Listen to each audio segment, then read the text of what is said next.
Tuyul Sri, kisah nyata di balik riuhnya pasar malam. Assalamualaikum semuanya. Sebelum kita mulai menyelami cerita yang penuh ketegangan dan misteri ini, saya ingin meminta sesuatu yang sederhana dari kalian. Jangan lupa untuk subscribe channel ini. Tapi jika kalian menikmati konten yang ada, saya akan sangat berterima kasih jika kalian bisa menuliskan Waalaikumsalam di kolom komentar bagi yang beragama Islam atau menjawab salam sesuai dengan keyakinan kalian masing-masing. Jangan lupa juga untuk memberi like pada video ini ya. Ingat, salam adalah doa yang sangat mustajab.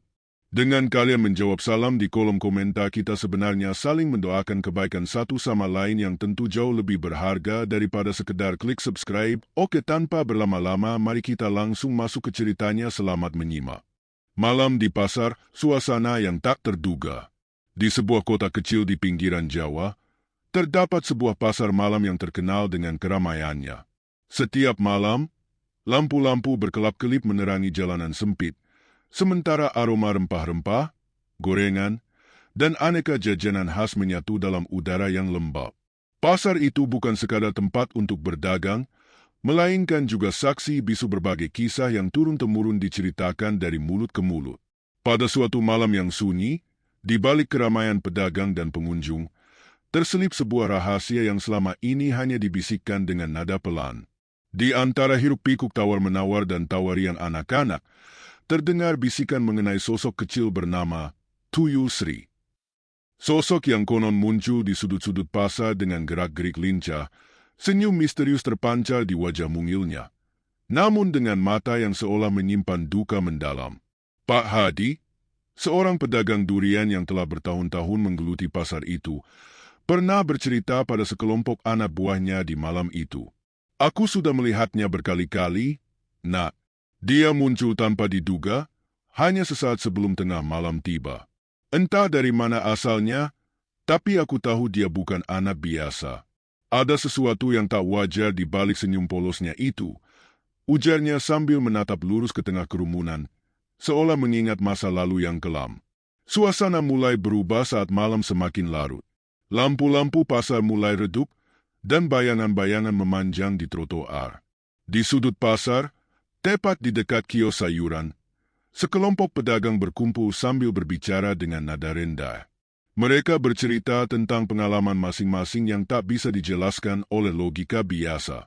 Ada yang mengatakan melihat sosok kecil dengan rambut kusut dan pakaian lusuh, ada pula yang merasakan kehadirannya saat tengah malam, mengintai dari balik gerai-gerai yang kosong. Awal mula legenda Tuyul Sri. Legenda Tuyul Sri bermula dari kisah seorang ibu muda yang tinggal tak jauh dari pasar.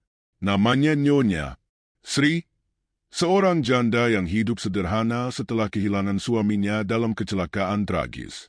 Ia dibesarkan dengan penuh kasih sayang oleh anaknya yang masih kecil, Tuyul. Kehidupan mereka penuh tantangan, terutama setelah kepergian suaminya yang menjadi tulang punggung keluarga. Namun, keberadaan anak kecil itu selalu membawa senyum meskipun seringkali tampak pilu di balik mata yang masih polos. Suatu malam, ketika pasar sedang lengang dan angin malam berhembus lembut, Nyonya Sri mendapati anaknya sedang bermain sendiri di halaman rumah. Tuyul, jangan-jangan kau bermain terlalu jauh? Panggilnya dengan cemas. Namun, yang terjadi justru mengejutkan. Dalam sekejap, anaknya menghilang, seakan tersedot oleh kegelapan malam. Dalam kepanikan, ia mencari ke seluruh penjuru rumah dan lingkungan, namun yang ditemukannya hanyalah jejak kecil yang mengarah ke pasar. Sejak malam itu, Nyonya Sri tak pernah sama lagi. Hatinya hancur, dan kesedihan mendalam membekas di setiap langkahnya. Desas-desus mulai menyebar di antara penduduk bahwa roh anaknya yang malang tidak pernah tenang. Beberapa orang percaya bahwa arwah Tuyul berkelana di pasar, mencari keadilan atau mungkin sekadar pelarian dari penderitaan dunia. Dengan waktu, sosok itu dikenal dengan nama Tuyul Sri, sebagai penghormatan kepada sang ibu yang tak mampu menahan derita kehilangan. Cerita tentang Tuyul Sri pun mulai berkembang, terutama di kalangan pedagang dan pengunjung pasar, yang mengaku pernah melihat bayangan kecil berlarian di antara deretan kios. Bab 3. Penampakan yang menghantui. Malam itu, seperti biasa, Pasar mulai sepi ketika jarum jam mendekati tengah malam. Suasana berubah drastis, seolah waktu pun berhenti sejenak untuk memberi ruang pada kehadiran yang tak kasat mata. Di antara kegelapan dan redupnya lampu jalan, tampak sesosok bayangan kecil yang bergerak cepat. Mata yang penuh tanya dan kesedihan menatap sekeliling, seakan mencari sesuatu yang telah hilang. Pak Hadi, yang tengah menutup lapak dagangnya, mendengar suara langkah kecil yang seolah berasal dari antara kerumunan bayangan. "Siapa di sana?" teriaknya, namun tak ada jawaban yang pasti. Hanya terdengar desir angin yang mengelus gerai-gerai kosong. Di tengah keheningan yang mendadak menyelimuti, sosok itu muncul. Seorang anak kecil dengan rambut kusut dan baju yang sudah lusuh, berjalan dengan langkah cepat melewati gerai buah-buahan. Wajahnya tampak polos namun menyimpan kegetiran yang mendalam, seakan ia telah melewati penderitaan yang tak terkatakan. Salah seorang pengunjung, Ibu Murni, yang sedang mencari camilan, pun mengaku sempat bertemu dengan sosok itu. "Saya lihat ia berdiri di depan kios kerupuk. Mata kecilnya itu seperti menatap langsung ke dalam jiwa saya. Rasanya sedih sekali," ujarnya sambil menangis. Suasana menjadi hening, dan bisik-bisik mulai terdengar di antara para pedagang yang kini berkumpul. Mereka saling bertukar cerita, menuturkan pengalaman masing-masing yang seolah memperkuat kehadiran sosok Tuyul Sri di pasar malam itu. Tidak sedikit pula yang mulai merasa ngeri. Seorang pemuda bernama Budi, yang dikenal sebagai tukang ojek malam, menceritakan pengalamannya saat ia melintas dekat pasar. "Saya hampir tergelincir ketika melihatnya, seperti bayangan yang menari di pinggir jalan. Saya sempat berhenti dan memandang. Sejenak, saya merasa seolah waktu berhenti dan saya dihadapkan dengan kesedihan yang luar biasa. Saya tidak mengerti apa yang terjadi, tapi saya tahu itu bukan hal biasa," ujarnya dengan nada gemetar. Jejak kesedihan di balik senyum. Kisah tentang Tuyul Sri mulai menyebar ke seluruh penjuru kota. Setiap orang memiliki cerita sendiri yang serupa, tatapan penuh duka, senyum samar yang menyembunyikan luka batin, dan kehadiran yang tiba-tiba muncul tanpa diundang.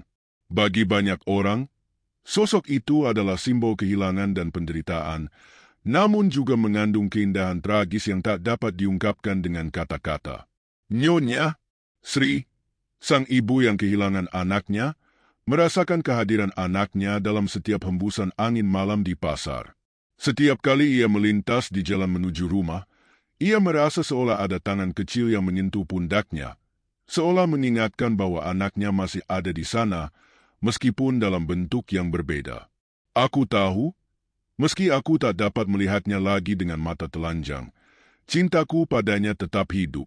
Mungkin inilah caranya untuk tetap bersama, meski dunia memisahkan kita," gumamnya dalam doa yang lirih setiap malam. Namun, bagi para pedagang, kehadiran Tuyul Sri membawa ketakutan tersendiri. Ada yang merasa bahwa keberadaan arwah itu adalah pertanda buruk, sebuah peringatan akan sesuatu yang akan terjadi. Suatu malam, saat gerai-gerai telah ditutup dan para pedagang hendak pulang, terdengar suara tangisan halus yang mengalun dari arah lorong sempit di belakang kios. Seorang wanita bernama Siti, yang tengah membersihkan gerainya, mengaku melihat bayangan kecil melintas di ujung lorong. "Awalnya saya kira itu hanya imajinasi, tapi tangisan itu sangat nyata, sangat menyayat hati," katanya dengan suara bergetar. Cerita demi cerita mulai bertumpuk. Ada yang mengaku pernah melihat Tuyul Sri duduk termenung di depan kios mainan, seolah sedang mengenang masa lalu yang bahagia. Ada pula yang mengatakan bahwa ia mendengar bisikan pelan dari balik tumpukan barang dagangan, seakan sosok itu mencoba menyampaikan pesan. Semua cerita itu membawa nuansa melankolis, mengingatkan bahwa di balik setiap senyuman polos, tersimpan kisah pilu yang tak terungkapkan. Pencarian kebenaran dan rasa ingin tahu.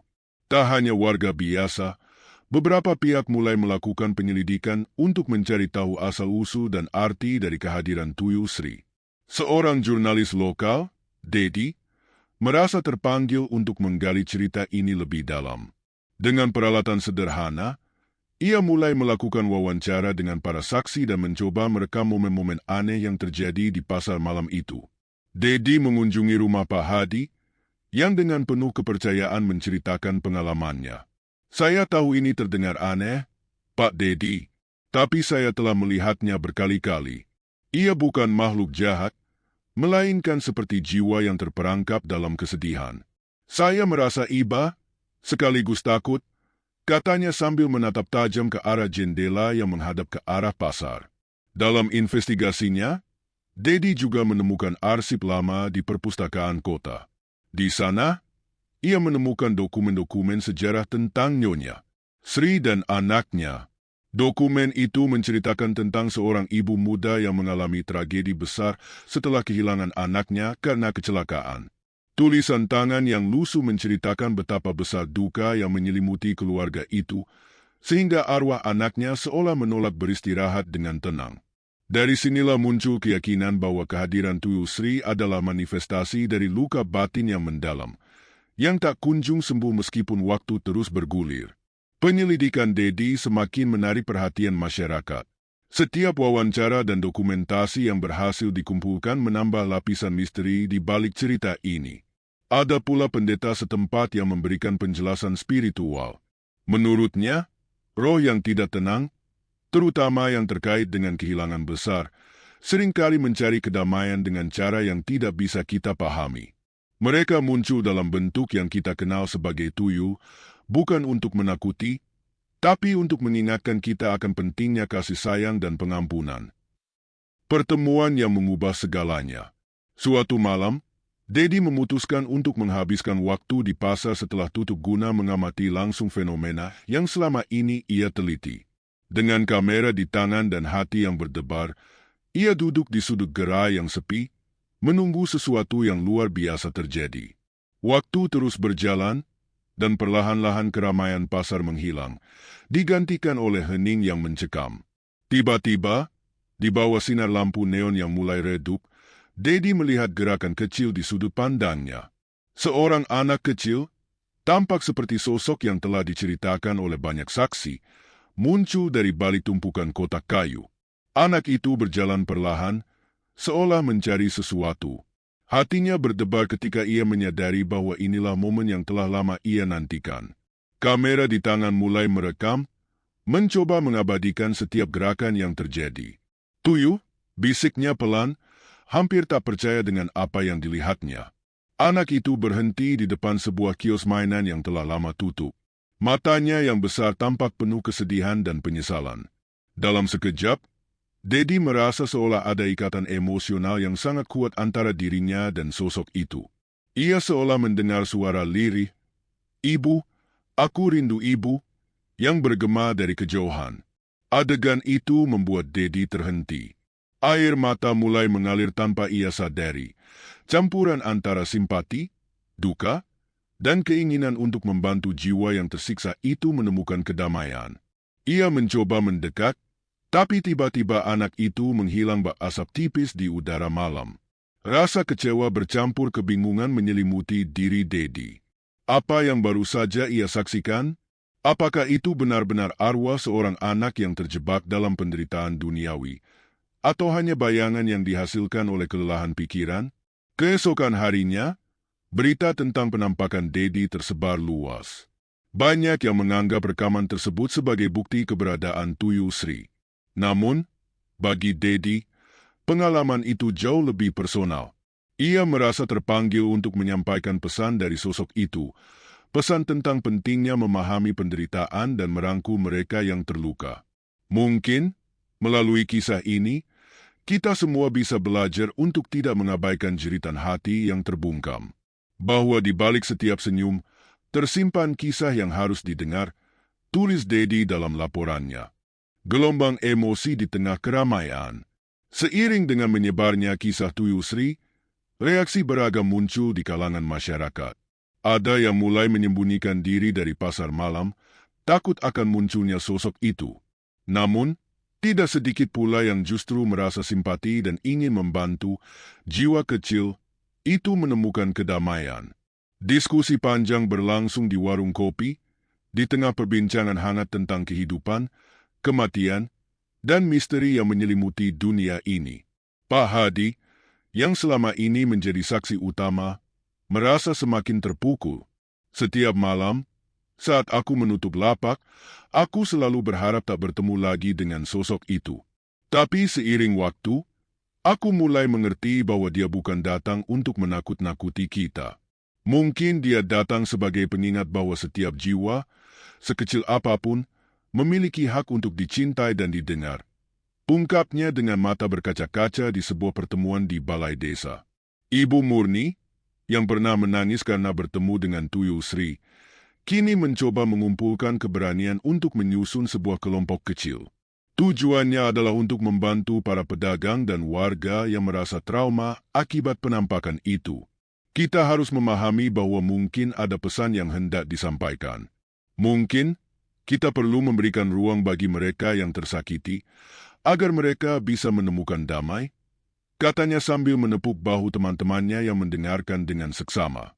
Sementara itu, di sisi lain kota, seorang pendeta muda bernama Miko mengadakan sesi curhat dan meditasi di ruang kecil gereja. Kehadiran roh-roh yang belum tenang seringkali berkaitan dengan ikatan emosional yang belum terselesaikan. Kita perlu membuka ruang untuk doa dan pemahaman agar mereka bisa menemukan jalan pulang ke dalam damai. Jelasnya, pesan-pesan tersebut mulai meresap ke dalam hati masyarakat, menumbuhkan keinginan untuk saling mendengarkan dan membantu, mengungkap rahasia yang tersembunyi. Dengan semakin banyaknya kesaksian dan dokumentasi, muncul pula pertanyaan mendasar. Apa sebenarnya yang terjadi pada Tuyul Sri? Seorang sejarawan lokal, Burina, pun ikut serta dalam pencarian jawaban. Ia menggali arsip-arsip tua dan mewawancarai para tetua yang masih ingat cerita tentang Nyonya Sri dan anaknya. Menurut Burina, cerita ini tidak hanya tentang penampakan, tapi tentang trauma mendalam yang masih membekas di hati seseorang.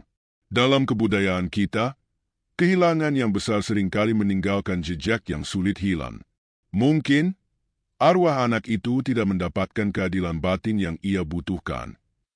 Penjelasan ini membuka perspektif baru bagi masyarakat bahwa fenomena ini bukan semata-mata hantu yang menakutkan, melainkan cermin dari luka batin yang masih hidup di antara kita. Penelitian semakin mendalam. Dedi, yang kini bekerja sama dengan Burina dan beberapa peneliti lainnya, menyusun sebuah buku kecil tentang kisah nyata Tuyul Sri. Buku itu berisi narasi saksi, dokumentasi foto, rekaman suara, dan catatan sejarah yang saling melengkapi. Setiap halaman seakan mengundang pembaca untuk merenung dan merasakan betapa kompleksnya hubungan antara dunia nyata dan dunia roh. Di sela-sela waktu, pasar malam itu menjadi tempat di mana berbagai pihak berkumpul, tak hanya untuk berdagang, tetapi juga untuk berbagi kisah. Malam-malam menjadi saksi di mana senyum dan air mata berpadu. Anak-anak yang dulu berlarian di antara gerai kini mendengarkan cerita dengan mata penuh harap, seolah berharap dapat memahami makna di balik kehadiran sosok kecil yang misterius itu. Puncak konfrontasi dan penyembuhan. Suatu malam, ketika langit ditutupi awan gelap dan hujan mulai turun dengan deras, terjadi peristiwa yang mengguncang seluruh pasar. Para pedagang yang sudah terbiasa dengan kehadiran Tuyul Sri mendapati sosok itu muncul lebih jelas dan mendekat ke tengah pasar. Kali ini, kehadirannya terasa begitu nyata hingga seolah-olah dunia ini berhenti sejenak. Pak Hadi, yang sudah lama menjadi saksi, merasa seolah dipanggil untuk melakukan sesuatu. Dengan tekad yang kuat dan hati yang dipenuhi duka, ia maju ke tengah pasar sambil membawa seikat bunga melati, simbol penghormatan dan pengharapan akan kedamaian. Tuyul, anakku, aku tahu engkau terluka. Izinkan aku membantu menemukan jalan menuju kedamaian. Serunya lirih sambil meneteskan air mata. Di tengah hujan, bayangan kecil itu mendekat. Anak itu, dengan tatapan yang penuh kegetiran namun juga harapan, menatap Pak Hadi sejenak. Suasana menjadi tegang, seolah waktu dan alam bersatu dalam momen penyembuhan yang mendalam. Tak ada kata-kata yang terucap, hanya bisikan angin dan deru hujan yang seolah menyampaikan pesan tentang cinta, kehilangan, dan pengampunan. Para saksi yang hadir menyaksikan momen tersebut dengan perasaan campur aduk antara ketakutan dan harapan. Ibu Murni, yang sempat menangis beberapa malam sebelumnya, kini menangis karena kebahagiaan melihat adanya kemungkinan penyembuhan bagi jiwa yang tersiksa itu. Ini adalah momen yang luar biasa. Mungkin inilah saatnya untuk memberikan kesempatan pada arwah itu untuk menemukan ketenangan, ujarnya sambil mengusap air matanya. Dalam keheningan yang penuh makna, tiba-tiba hujan mereda dan cahaya rembulan muncul menerobos celah awan. Seolah alam pun ikut memberi restu, sosok kecil itu perlahan memudar, meninggalkan bekas cahaya lembut yang menyelimuti pasar. Momen itu diabadikan oleh Dedi melalui rekamannya, sebuah momen konfrontasi emosional yang menyentuh hati setiap orang yang menyaksikannya. Warisan kasih dan pesan yang abadi. Keesokan harinya, pasar malam kembali seperti sedia kala, namun nuansa berbeda sudah mulai terasa. Para pedagang dan warga tak lagi melihat kehadiran Tuyul Sri sebagai sesuatu yang menakutkan, melainkan sebagai peringatan untuk selalu mengingat arti kasih sayang dan empati. Buku kecil, Kisah Nyata Tuyul Sri, segera menjadi bahan perbincangan, dan banyak pihak yang mulai mengadakan pertemuan untuk merenungi makna di balik tragedi dan penyembuhan itu. Pak Hadi, yang kini dianggap sebagai penjaga kisah itu, terus menceritakan pengalaman-pengalaman emosionalnya kepada generasi muda. Setiap jiwa yang tersakiti butuh didengar dan dihibur. Kita harus belajar dari kisah ini, bahwa di balik setiap kesedihan ada harapan untuk penyembuhan, ujarnya dengan nada bijaksana. Dedi pun menerbitkan artikelnya yang kemudian menjadi inspirasi bagi banyak orang. Artikel itu bukan sekadar laporan tentang fenomena mistis, tetapi juga sebuah refleksi tentang betapa kompleksnya kehidupan manusia. Di dalamnya tertulis, Tuyul Sri mengajarkan kita bahwa setiap kehilangan, sekecil apapun, meninggalkan bekas yang mendalam. Namun, melalui cinta dan empati, kita bisa membantu menyembuhkan luka yang telah lama menganga. Masyarakat kota kecil itu mulai berubah. Pasar malam yang dulu hanya dianggap sebagai tempat transaksi kini menjadi simbol pertemuan, di mana orang-orang berkumpul untuk berbagi cerita, saling mendukung, dan membangun jembatan antara dunia nyata dan dunia yang tak terlihat. Ruang-ruang kecil di sekitar pasar diubah menjadi tempat pertemuan komunitas, di mana cerita-cerita tentang kasih, kehilangan, dan harapan diceritakan ulang agar tidak pernah terlupakan. Nyonya Sri, meski hidup dalam bayang-bayang duka, akhirnya menemukan penghiburan dari kehadiran yang terus menghantui. Ia mulai mengajarkan anak-anak di lingkungan sekitarnya tentang arti belas kasih dan pentingnya mengingat mereka yang telah pergi. Setiap kali saya melihat bunga melati, saya teringat pada anakku. Namun, bunga itu juga mengajarkan saya bahwa dari kesedihan bisa tumbuh keindahan yang abadi, katanya dalam sebuah pertemuan keagamaan yang dihadiri oleh warga dari berbagai usia. Pada akhirnya, kisah Tuyul Sri menjadi warisan budaya yang mengajarkan nilai-nilai kemanusiaan. Ia mengingatkan bahwa di setiap sudut kehidupan, tak peduli betapa gelapnya malam, selalu ada secercah cahaya yang menuntun jiwa-jiwa yang tersesat untuk kembali menemukan rumah.